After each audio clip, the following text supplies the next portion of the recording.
আমাদের ম্যানেজ ভোটের প্রধানমন্ত্রী কেন তার প্রথম রাষ্ট্রীয় সফর ভারতে হবে বলে অলরেডি ঘোষণা দিয়েছেন।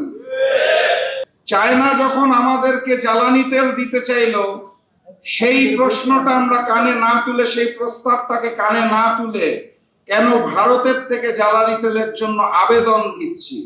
এই গুড়ি আর সুতার পিছনে যেই নাটাই থাকে, সেই নাটাইটাকে আমরা দেখতে পারি না। বাস্তবতা এটাই, ক্ষমতার পালা বদলে ওই নাটাইটা এই মুহূর্তে আবারও ভারতের হাতে চলে গিয়েছে। পক্ষে আমরা সবাই ছিলাম নির্বাচনের আগে।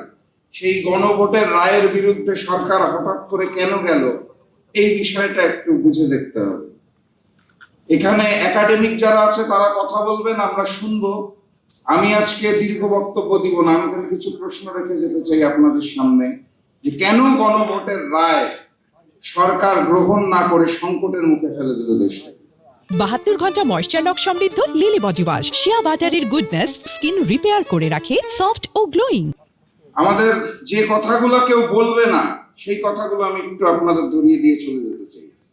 প্রশ্ন হচ্ছে, ক্ষমতার পালাবদলের পর আমাদের ডিজিএফআই কেন ভারত ভ্রমণের প্রতি এত গুরুত্ব দেওয়া শুরু করলো? পররাষ্ট্রমন্ত্রী ক্ষমতায় আসার পর প্রথম রাষ্ট্রীয় সফর কেন ভারতে করে? আমাদের ম্যানেজ ভোটের প্রধানমন্ত্রী কেন তার প্রথম রাষ্ট্রীয় সফর ভারতে হবে বলে অলরেডি ঘোষণা দিয়েছেন। এত জায়গা থাকতে কেন ভারত থেকেই ট্রেনের কোচ আমদানি করার পরিকল্পনা করা হয়েছে? যেই ভারতে সার নাই, তারা চায়না থেকে সার আমদানি করছে। সেই ভারতের কাছে, যাদের নিজেদেরই নাই, তাদের কাছে আমরা কেন সার চেয়ে প্রস্তাবনা পাঠাচ্ছি? চায়না যখন আমাদেরকে জ্বালানি তেল দিতে চাইল, সেই প্রশ্নটা আমরা কানে না তুলে, সেই প্রস্তাবটাকে কানে না তুলে কেন ভারতের থেকে জ্বালানি তেলের জন্য আবেদন দিচ্ছি? জুলাই জাদুঘর উদ্বোধন না করার পিছনে কাদের ষড়যন্ত্র চলছে? কেন সন্ত্রাসী সংগঠন ইসকনকে বাংলাদেশে 120 কোটি টাকার জমি মাত্র 2 লক্ষ টাকায় তুলে দেওয়া হয়েছে? ব্যাংক লুটেরাদের হাতে আবারও কিভাবে করে ব্যাংকগুলো তুলে দেওয়া হচ্ছে?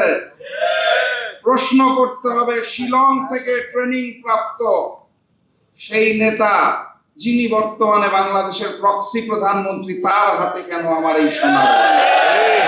সংগ্রামী সাথী এবং বন্ধুগণ, আমরা আকাশে ওই ঘুড়িটাকে দেখতে পারি। ঘুড়ির সাথে যে সুতাটা থাকে, তার কিছু অংশ দেখতে পারি, কিছু অংশ পারি না। সেই সুতার মধ্যে থাকে ডিপ স্টেট, সরকার, কমিশন, প্রশাসন, মিডিয়া। কিছু কিছু অংশ দৃশ্যমান হয়, কিছু কিছু হয় না। এই ঘুড়ি আর সুতার পিছনে যেই নাটাই থাকে, সেই নাটাইটাকে আমরা দেখতে পারি না।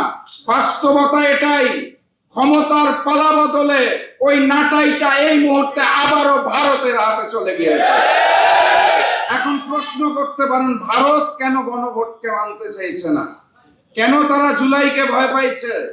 কারণ খুব সাধারণ। অগাস্ট মাসের 5 তারিখে শুধুমাত্র ফ্যাসিস্ট শেখ হাসিনা এবং আওয়ামী লীগের পতন হয়নি, সেদিন ভারতীয় আধিপত্যবাদ বাংলার জমিন থেকে পরাজিত হয়েছে। তারা নতুন করে সেই আধিপত্যবাদকে ফেরত পেতে চায়। আমার 2 ছোট ছোট সন্তান আছে, তারা যখন দুনিয়াতে আসে এবং বড় হওয়া শুরু করে, আমি তাদের শিক্ষা দিতাম। যখন পড়াতাম, আমার মনে আছে, আমি বলতাম A for Apple, B for ball.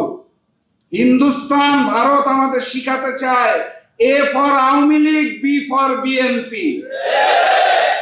ভারতের পরিকল্পনায় আওয়ামী লীগের অসমাপ্ত কাজকে পূরণ করার জন্য যেই বিএনপি দায়িত্ব গ্রহণ করেছে, সেই বিএনপি এবং ভারতের আধিপত্যবাদকে আমরা মেনে নেব না ইনশাআল্লাহ।